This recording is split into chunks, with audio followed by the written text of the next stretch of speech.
Who was the Jewish prophet behind Paul's passion? Well, to understand Paul, known as the apostle to the Gentiles, you have to understand that he was steeped in the prophetic imagination of Israel. And if you read his letters closely, you'll notice something striking. Again and again, Paul reaches for the words of the prophet Isaiah. In fact, Paul quotes Isaiah more than any other prophet. In Romans alone, he cites Isaiah directly 15 times. So why was Isaiah Paul's go-to prophet? Because Isaiah gave Paul the grammar for what he was convinced God was doing in his generation. Isaiah spoke extensively of a time when the nations would stream to the mountain of the Lord in Jerusalem and when Gentiles would abandon their idols and learn Torah. So for Paul, Isaiah's end times vision wasn't a distant hope.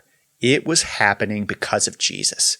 Think about how Paul describes his mission in Romans 15. So he quotes there Isaiah 52 verse 15, which says, "Those who were not told about him will see, and those who have not heard will understand." So Paul doesn't quote Isaiah to sound poetic. He believes Isaiah's words are literally unfolding right before his eyes as Gentiles were turning in droves to the God of Israel. And Isaiah doesn't just shape Paul's mission to the nations. He shapes Paul's entire end times vision of redemption, justice, resurrection, and renewal.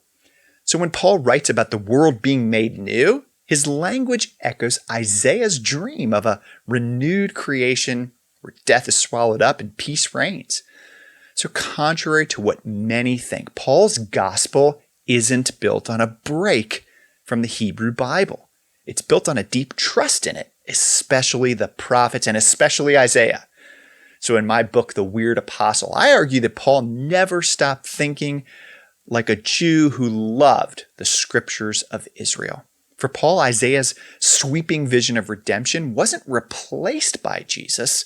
Rather, it was amplified in light of him. So why does this matter today? Well, it matters because we've inherited a version of Paul that's been cut off from his Jewish soul.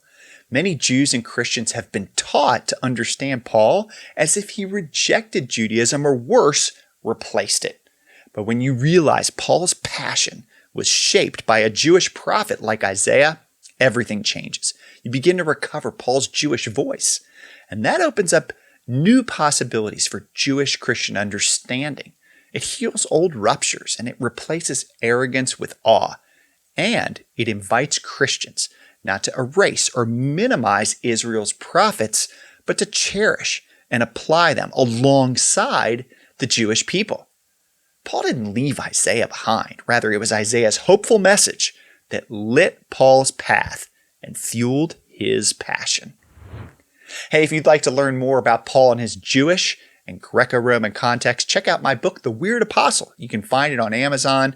And don't miss out on any of my new content by subscribing wherever you're watching or listening. And if you'd like to learn more about how to build bridges between Jews and Christians, check out bridgebuildersforum.com.